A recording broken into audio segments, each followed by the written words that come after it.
book, and actually it's not one new book. It's actually two books, kind of a continuation, and it's a story about Reno Gates. Now, Reno Gates was a character that was created by a prolific writer. His name was C. Wayne Winkle, wrote a lot of books, excellent writer, did a lot of good things. Well, he unexpectedly passed away, unfortunately. And I had the opportunity, I was asked to go ahead and finish out the series for Reno Gates with two more books. And these are the two books that will finish out the series, for the current series anyway, for Reno Gates. So these books, one follows the other, but essentially the story is Reno Gates, he's been basically fighting crime, being the good guy in all kinds of danger, but he's just not a young man anymore. And therefore he's thinking, you know what, I'm ready to go back to my ranch in Northern California, and I'm ready to leave the dangerous world behind, essentially. But unfortunately, when he gets back to his ranch, he finds out that his ranch manager has been murdered, and there is a group trying to take over the whole valley, and they're just killing people, and it's a dangerous situation. So he's thrown right back into danger, and it's just a book about how he goes on and investigates and finds out what's going on, and then moves forward to try to save the valley.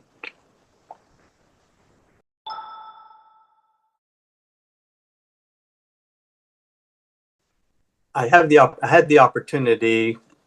DSP contacted me and asked me if I would go ahead and finish the series for Mr. Winkle, and Reno is such an outstanding character and an interesting character. It was really an honor for me to be able to do that, and so that's what kind of started this story. And I was thinking, okay, what would he do? Where would he be? What might he be doing? And just the idea came, and I just moved forward with it. And it's been really a fun story to write, and hopefully people really enjoy it. And obviously it's selling well now, so people are enjoying it, and that makes me feel good. And hopefully it makes Reno, wherever he is, it makes him feel good too, that his character is being taken care of.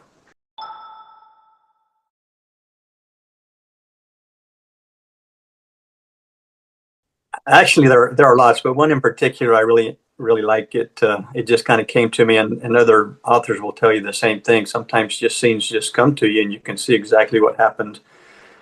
It's a scene where Reno is investigating, finding out what's been happening.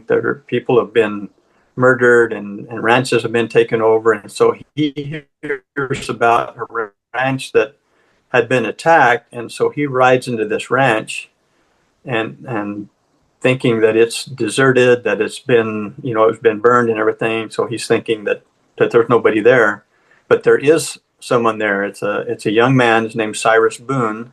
His family was murdered. He was actually gone out hunting when all this happened. When he gets back, he finds his family had been murdered.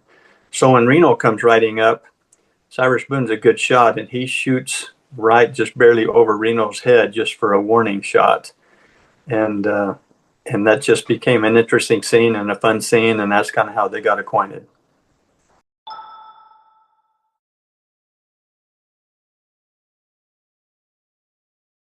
I would say it's a fast-paced book. It's not extremely long.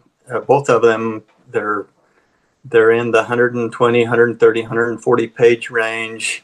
Fast moving, enough description where you can be involved, but not so much that there's so much detail that you're just bogged down thinking, okay, let's get on with this story. I think it's a story that will keep them interested. In my opinion, it's a page turner. It's interesting. It's one where you're always wondering what might happen next, and who the good guys are, who the bad guys are, what's the big conflict that's coming, and who's going to win in the end.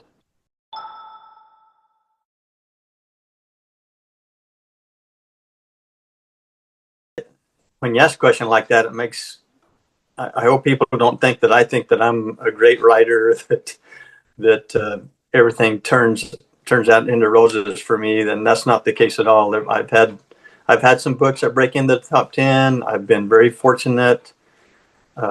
I take the time and write hopefully in a way that people can read and be excited about what they read and enjoy the story. Advice for young authors: make it believable, make it one that they think, okay, this could really happen, because sometimes we've all read stories that are just so far-fetched, you think, well, I'm not going to waste my time reading this.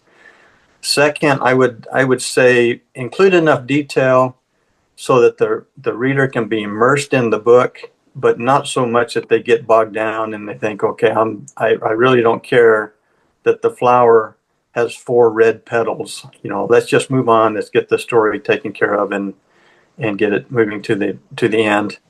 Also, don't get discouraged. It's so easy to write and get it out there, and if it's not an immediate success, it can be discouraging. Don't get discouraged. If you want to write and want to get out there, just keep writing and enjoy your writing. Write for the fun of it. I've told people, if you want to write for money, go get a job. If you want to write because you enjoy it and you love it, then that's what you need to do. And people can see that.